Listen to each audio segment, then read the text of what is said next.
Bonjour à tous et bienvenue dans ce épisode de DB World. Aujourd'hui, on va parler de mon avis perso au sujet d'Europa Park. Allez, c'est parti.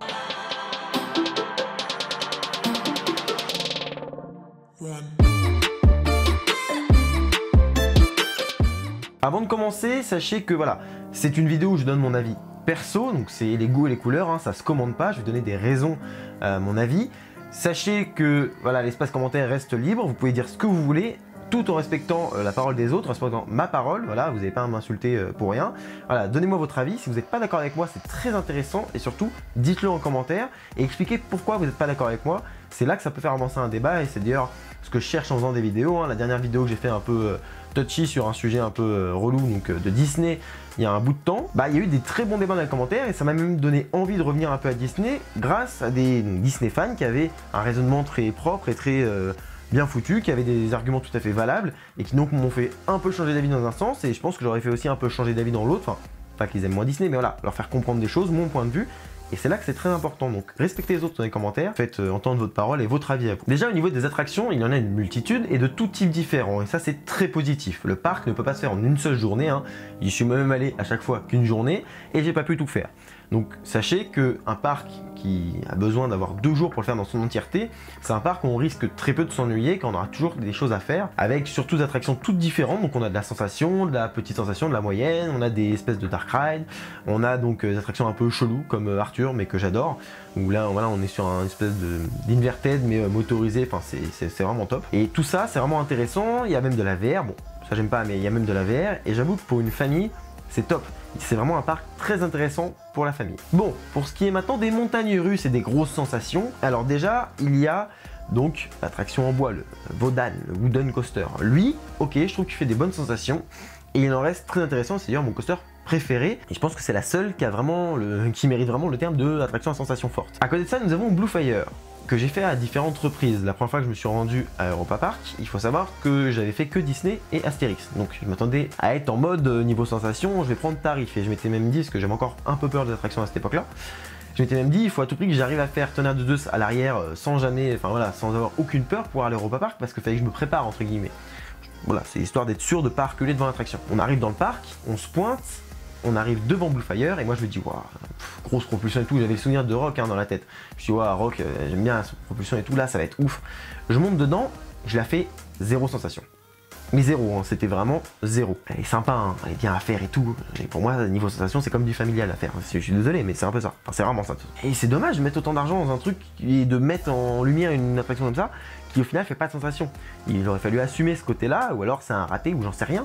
Mais en tout cas, voilà. Bon, après, c'était un des premiers modèles, je crois. Enfin, je sais plus, j'ai pas vraiment l'historique. Et ça, voilà, c'est plus une présentation de la part de Mac, et ça n'empêche que c'est une bonne pub et un bon truc qu'on peut vendre dans un autre parc. Cette attraction est intéressante, mais à zéro sensation. Donc je ressors de là et je me dis, ouais, en fait, j'étais trop à fond, trop excité, j'ai trop envie de la faire, et du coup, ça m'a donc coupé toute sensation. Ça peut arriver, hein, selon comment on est dans la journée et tout, on peut avoir différentes sensations. Et puis, je vais faire Silver Star. Silver Star, putain, je monte donc à l'arrière direct, je me dis, hey, grosse sensation, je me mets à l'arrière direct et tout. Confiant. On monte, là je vois la hauteur, et franchement beaucoup moins confiant d'un coup, hein. Vraiment je commence à être pas bien, mais c'était vrai, hein. C'était la première fois que je faisais une grosse attraction, 70 mètres d'eau c'est quand même élevé, et quand on est dedans, la hauteur paraît hyper impressionnante. L'extérieur un peu moins, mais à l'intérieur c'est un truc de ouf. On monte, j'arrive en haut, et je me cramponne, et là je me dis, hey, je vais me cramponner toute la descente, c'est mort, je lâche pas. La descente arrive, puis hop, je lâche les mains, et donc bon bah sensation, là on a quand même une sensation de bite qui remonte un petit peu, hein, faut pas déconner, c'est quand même une chute. Mais bon, elle est quand même pas à la hauteur d'une attraction de 70 mètres de haut, mais elle est là, ok. On arrive donc en bas de la drop, on commence à monter, et là, on enchaîne les bosses, zéro sensation. Normalement, une bosse comme ça va faire au moins un airtime, un truc un peu, voilà, une chute, zéro sensation. La bosse est tellement bien faite, parce qu'elle est bien faite, hein, elle est tellement bien faite qu'elle procure aucune sensation. On dirait que ça a été fait pour ça. Alors je pense que ça pour le coup c'est un gros raté, parce que le but de cette réaction là c'est quand même de faire de grosses sensations. Mais j'ai eu aucune sensation, pourtant on soulève du siège et tout, comme si on avait un airtime, mais il n'y a pas d'airtime.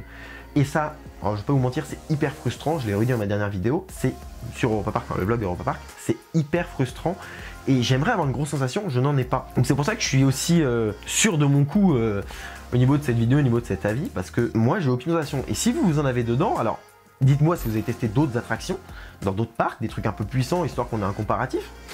Mais quand je me pointe à Fantasyland, que je fais taron, ça a beau être je sais pas combien de fois que je le fais, et j'y vais tout le temps, et j'ai toujours des sensations. Quand on est la première fois que j'ai été au Europa Park, j'avais pas de sensations. Par contre, je sais qu'au niveau sensations, on n'a pas tous les mêmes rapports. Et j'ai pu parler avec pas mal d'enthousiastes et c'est vrai qu'à Europa Park, il y a quand même certains moments où ça se dégage que niveau sensation, c'est pas le truc de ouf. Pour les grosses attractions en tout cas. C'est pas un truc de fou. A l'inverse, je sais que certaines personnes qui n'ont pas fait beaucoup de parcs ou qui ont des sensations différentes, qui vont ressentir différemment les sensations, vont avoir beaucoup de sensations à Europa Park. Bah ça après ça dépend des gens, donc ce que je dis là aussi c'est que bon, il y a des attractions qui mettent tout le monde d'accord, là genre Taron ça met tout le monde d'accord, il y a de la sensation. Time pareil, après on aime ou on n'aime pas mais il y en a. Là, certaines personnes en ont, d'autres n'en ont pas, et moi je fais partie des personnes qui n'en ont pas et c'est hyper frustrant, je peux vous mentir, c'est relou de ouf. On est tous différents face à la sensation, donc c'est peut-être pour ça aussi qu'on ressent pas pareillement les choses. Quand, je crois que c'est dans un commentaire, quelqu'un qui me parlait d'Europa Park me disait que c'était normal, peut-être sous le vlog que j'ai fait Europa Park, il disait que c'était normal, que c'était pas le but recherché, c'est un parc familial, il n'y a pas de sensation et tout. Ok, pourquoi tu mets un coaster BM de 70 mètres de haut avec que des bosses, si c'est pour pas faire de la sensation? Parce que dans ces cas-là, je sais pas, mais Winmouse, mais un truc comme Pegasus Express, mais un truc familial, enfin un truc, mais pas un BM de 70 mètres de haut. Faut, voilà, pour Bluefire. Alors là, on peut, à la limite, ça peut être un peu plus touchy. On peut le vendre un peu comme un truc un peu light à faire, voilà, pour un parc qui est très axé familial, mais qui a envie d'avoir la sensation. Je pense que Bluefire est parfait pour, voilà, rentrer un peu dans le monde de la sensation sans non plus effrayer trop le public. Même si de l'extérieur est impressionnant, une fois dedans, ça passe, ça se fait. Donc là, pour le coup, ça peut être un bon point pour Bluefire. Mais Silverstar, il est raté. Enfin, le but était de faire la sensation, ça n'en a pas fait. Après, évidemment, ça passe en secondaire quand on voit donc toutes les attractions qu'il y a, et notamment les attractions pour la famille, les trucs aquatiques, les trucs pas aquatiques, tout ça. Voilà, ça c'est quand même un gros plus dans un parc d'avoir tout ça. Je le répète, c'est un très bon parc, c'est quelque chose de très intéressant à faire, et je noterai même un autre bon point qui pour moi d'ailleurs est très très important, c'est en fait le resort. Ils ont créé, et ça moi pour le coup je suis toujours émerveillé quand j'y vais, c'est vraiment tout ce qu'ils ont créé autour. Tous les hôtels, tout le Roulantica, j'ai été à Roulantica, c'est vraiment top Roulantica. Donc tout ça, tout ce qu'ils ont créé autour de l'univers, le fait d'aller dans un resort et tout, ça donne envie de revenir, mais complètement.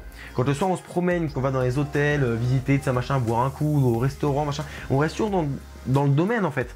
Et ça c'est hyper cool et c'est un gros point positif. Et c'est vraiment pour ça que ce parc là se dégage à mon sens. Faut qu'on explique aux gens qui ne connaissent pas les sensations, les attractions, tout ça, que c'est pas le plus sensationnel, que s'ils veulent aller dans ce parc là, moi je le conseille toujours, voilà, pour découvrir les trucs familiaux et tout. J'ai des amis qui sont allés, qui ont adoré, ça n'empêche, c'est un très bon parc. Mais niveau sensation, quand quelqu'un me dit ouais, soit qu'il a été là-bas et qu'il me dit que c'était vraiment les trucs de ouf et qu'il a fait les trucs les plus ouf d'Europe, je dis non. Si à l'inverse on me dit ouais bah je veux faire une sensation, je vais aller là-bas, moi je dis non. Tu veux des sensations, t'es sûr? Oui, bah va là-bas, va pas à Europa Park. Va à Europa Park, je te le conseille, un jour, tu y vas avec ta meuf, tu y vas avec ta famille, tu vas... Mais si toi tu vas avec des potes, va en sensation, pour des sensations, va dans un autre parc. Et ben ça, c'est aussi un peu mon rôle, j'imagine, sur YouTube, de pouvoir vous conseiller dans les parcs. Et il faut vous conseiller selon ce que vous avez envie et ce que vous avez envie de découvrir, envie de voir. Et je pense qu'Europa Park est un incontournable en Europe, ça c'est indéniable. Mais niveau sensation, c'est loin d'être le premier. Et c'est pour ça que je fais cette vidéo, c'est vraiment pas pour dénigrer le parc, je le répète, et vous avez vu que je prends d'énormes pincettes que j'ai pas pris du tout avec Disney la dernière fois que j'ai fait une vidéo dans le genre. Vraiment, parce que c'est un parc que j'apprécie, c'est un univers que j'apprécie, comme je vous dis, le resort je l'adore, et j'adore ce qu'ils en ont fait. Et j'avoue que je sais même pas au moment où je tourne si la vidéo sortira, parce qu'il faut que je vois comment elle rend. Si on sent pas trop le côté trop violent du truc, ça ira. Si on sent pas, voilà, je veux vraiment pas défoncer le parc. Pour le coup, j'aime bien ce parc là, donc ça me ferait chier qu'on ait une mauvaise image. Je vais juste donner mon avis, et surtout aussi pour essayer de calmer les jeux au niveau des fans un peu trop hardcore d'Europa Park, comme les fans un peu trop hardcore d'Astérix, comme de Disney. Il faut toujours avoir du recul et savoir être critique envers même un parc qu'on kiffe. Et au contraire, plus on kiffera un parc, plus on ira, plus on va pouvoir voir les défauts et donc critiquer. Mais une critique, c'est positif. Moi là, dans les commentaires, je pense avoir pas mal de critiques et c'est positif, il en faut. Ça fait avancer. Moi je pense qu'avec, voilà, s'il n'y a pas eu toutes les critiques que j'ai eues en commentaire et les critiques positives, même négatives, qui m'ont fait avancer, je sortirai pas des vidéos, on va dire entre guillemets aussi qualitatives. J'espère qu'elles le sont, mais en tout cas telles qu'elles sont aujourd'hui, elles ne seraient pas comme ça. Ça c'est une chose. Et je tiens à rajouter une dernière chose. Cette vidéo, je pense, un peu trop longue. La famille Mac, donc qui dirige Europa Park, eux par contre, ils lui respectent à mort. Ils ont créé un truc de malade. Même Max Ride, société de construction de montagnes russes, bah rien que ça, moi j'adore. Je parle pas du tout de ça dans cet épisode, mais c'est vraiment quelque chose que j'adore. Même s'ils ont fait Bluefire, à côté ils ont fait Helix et d'autres trucs. Voilà, faut quand même pas déconner, c'est quand même pas négligeable. Ceci étant dit, ils ont aussi une gestion et une approche du public qui est totalement différente. Il suffit juste de dire l'incendie Europa Park. Je me suis dit, mais comment ils ont fait pour être aussi bons, entre guillemets, parce que c'est quand même compliqué comme situation, dans la gestion de cette crise, dans le rapport aux fans, comment ils en ont parlé, comment ils ont divulgué les informations, comment ils ont reconstruit tout de suite derrière, arrangé les choses. Tout ça, c'est quelque chose d'exceptionnel et à mon sens, c'est vraiment l'un des points les plus positifs du parc, c'est vraiment la direction, la gestion, tout ça. Je pense que pour eux, ce serait bien de mettre une ou deux grosses attractions à sensation dans les 10 prochaines années, et même là rapidement, d'en mettre une, histoire de calmer tout le monde et de dire voilà, on est quand même très bon. Parce que là, il suffit de rajouter une grosse attraction à sensation. Ça reste le parc avec l'un des parcs avec le plus de montagnes russes, je dis ça parce que maintenant il y a Energy Honda, avec le plus de montagnes russes en Europe. Avec toujours très intéressant et tout, et avec donc des trucs à sensation intéressants, dont un qui serait exceptionnel s'ils le construisent, ça ce serait top. Et je les attends sur là les plans d'action, même si bon ils ouvrent beaucoup d'attractions et ça c'est top, et ils ont un Roulantica, enfin bon, encore une fois ça n'empêche que je vais y retourner et que j'aime beaucoup ce parc. Je le redis encore une fois. Mais voilà, et c'est à mon sens, tout ça des points positifs, il y a quelques points négatifs, mais je tiens à rétablir la vérité, comparer voilà, tout ce que j'ai pu dire avant par rapport aux gens qui postent sur internet, par rapport aux fans qui vont être un peu trop à fond. Et d'ailleurs je vous conseille une chaîne YouTube, où j'ai déjà parlé sur la chaîne, j'ai fait un feat avec lui, mais c'est Europa Park Forever, donc Arnaud qui gère la page. Il est top, je vous mets en fiche ou en je sais pas où, en description, enfin vous irez voir sa chaîne, et je vous invite à aller la voir, elle est que sur Europa Park quasiment. Et elle est hyper intéressante et il a un recul et on peut parler de ça des heures alors qu'il adore Europa Park, et ça c'est vraiment cool et c'est vraiment je sais pas, un gros point positif quoi, et quand j'y retournerai je pense que j'y retournerai avec lui d'ailleurs. En tout cas là c'est un long monologue que je fais, sachez que voilà c'est pas ce que je préfère faire, il n'y a pas de débat parce qu'il n'y a pas de réponse. J'ai fait que en impro donc j'ai pas écrit, juste écrit des idées, des choses à pas oublier de dire. Mais j'ai répété beaucoup de fois les mêmes choses pour que vraiment vous compreniez mon point de vue, essayer de le décrire au maximum. C'est un peu compliqué, je vous attends dans les commentaires pour me dire un peu ce que vous en pensez. Et vraiment, positivement, allez-y bien. Et si vous n'êtes pas du tout d'accord, dites-le vraiment. Mais n'allez pas insulter directement dans les commentaires. Et si quelqu'un n'est pas d'accord, faites-le changer d'avis ou expliquez juste les choses. Au pire, de toute façon, si on va voir quelqu'un et qu'on lui dit ouais non ça c'est de la merde ton idée, il va se conforter dans son idée en fait. Même si c'est vraiment de la merde, il va se conforter dans son idée parce que vous lui aurez dit que c'est pas bien. Donc sachez qu'il faut donc toujours débattre et expliquer les choses. Là, moi j'explique les choses, je montre un peu mon point de vue, et bien sûr qu'il ne va pas être partagé par tout le monde, et je l'espère. Et heureusement d'ailleurs, parce que si tout le monde partageait le même avis qu'une seule personne, on se ferait foutrement chier dans les débats et même dans la vie de tous les jours. Donc c'est hyper important, et je vous attends dans les commentaires pour me dire un peu ce que vous en pensez. Donc c'est à présent la fin de cette vidéo, bien trop longue j'imagine. Je vous remercie d'avoir suivi jusqu'au bout, parce que là franchement, vous êtes bien. Je vous dis à bientôt pour un prochain épisode de DB World. D'ici là, soyez enthousiastes. Salut!